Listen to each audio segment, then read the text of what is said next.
Today's video is all about Clove and the eyebrows. It's something that gets overlooked a lot when you think about it. Most of you guys don't even probably realize how important eyebrows were in the 18th century. And once you see it, you're going to notice it in all the paintings. So whether or not we realize it, eyebrows have been really important throughout history. And many cultures either darken them or emphasize them in some sort of fashion.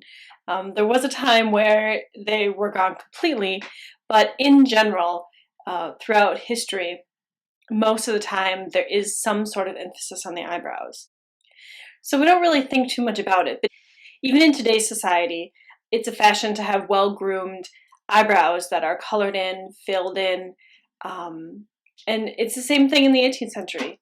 In the 18th century, it was very popular for both men and women to have darkened eyebrows. The shape of the eyebrows was more like a crescent. So it wasn't the really pointy or really thin, or most of the time you wanted a really nice full brow that was rounded very nicely. Did they have tweezers then? Yes. If you look at various museums, you'll see 18th century tweezers, and they normally came kind of in a package called so they were called a twee, and they were these small ornamental cases for holding things like needles and cosmetics and stuff like that. And if you look it up, like in the Met, you would see what they look like. They're adorable. They're actually spelled E-T-U-I, a twee. So you can check out the 18th century tweezers. So there's various ways you could darken eyebrows in the 18th century. You could use elderberries, burnt cork, burnt cloves. You could use frankincense resin, which would be like the black of it because you would burn it first. You could use rosin, and you could use mastic. These are just some of the things that they used. And it always claims that the color doesn't come off. So after looking at all these 18th century portraits, I thought, well, we should really try this out. I would love a really natural way of darkening my eyebrows where I'm not putting the everyday chemical components that are in most of our makeup today. So I tried it, and it works. So here's what it looks like. This is brand new to our shop. It's a recipe from 1772. I want to show you how to apply it and what they look like. So when you take the cover off, you're going to get a whole bunch of cloves. And they're not just any cloves. So they're organically grown, so we know they're going to be safe. And then one by one, they've actually been burnt on the ends with a beeswax candle. So completely historic. If you wanted to do it, feel free. Get some cloves, try it out. But this way you know that it's well researched and you know that everything is organic. So I'm going to show you exactly how it's done. So you're going to take a clove. All right, and you can see the end of it is black. That's the end you're going to use. Now you could use either end. If you want really fine line, you could actually burn the other end. But this is the end that we use. And it works really well. You're going to be really surprised when you try it. So I have a mirror here that I'm going to use. But basically what you're going to do is you're just going to follow your eyebrow. Look at how dark it's getting already. Isn't that amazing?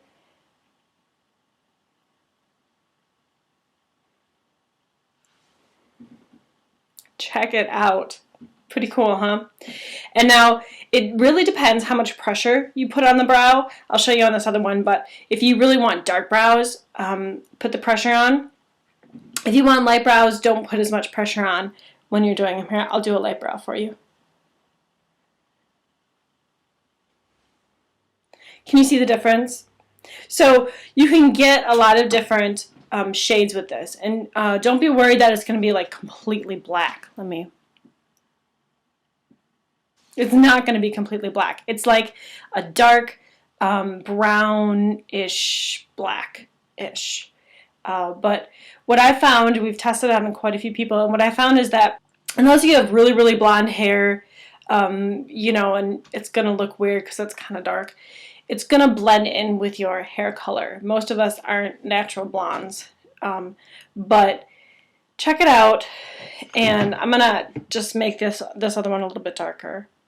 So that's pretty much it. I mean, it's really, really simple. I've actually tested how long this would stay on, and if you're just doing normal things, and let's say you're gonna like live 18th century, and you don't really bathe or shower that often, it's gonna stay on for at least a good 3 days before you're gonna have to reapply. And so it says that it doesn't come off with water and things like that, and that's true. Like general, a little bit of rain, it's not gonna come off. If there's a downpour, it's gonna come off. But in general, you can sweat and it's not going to come off, which is completely awesome. So give it a try. We have them in the shop at www.littlebbits.etsy.com. So, it may seem like, well, that's really simple. Why is she putting that out there? Anybody can do it. And that's true. Anybody can do it. But my goal is always to reproduce historical recipes as close as I can. And this is a vital part of the 18th century cosmetic and toilet, is getting your eyebrows dark. And this is a very safe way to do it, very historical way to do it. And you smell great. Clove is awesome. Someone actually commented that it would go great with a clove pomatum, and that is true. It would go great with a clove pomatum. I would love you guys to post pictures on the fan page if you try it out, and always, I'd love to see your pictures of when you're all dressed up and have all your makeup on, your historical cosmetics. So feel free to send those over. I have a folder actually for them. Check the Facebook fan page. I'm always putting kind of behind the scenes stuff and what's coming out, photos of what I've been working on, and we're gonna have some new rouges coming out, and yeah, so don't forget to subscribe as well. Thank you so much for supporting the artist and small businesses, because it's really important.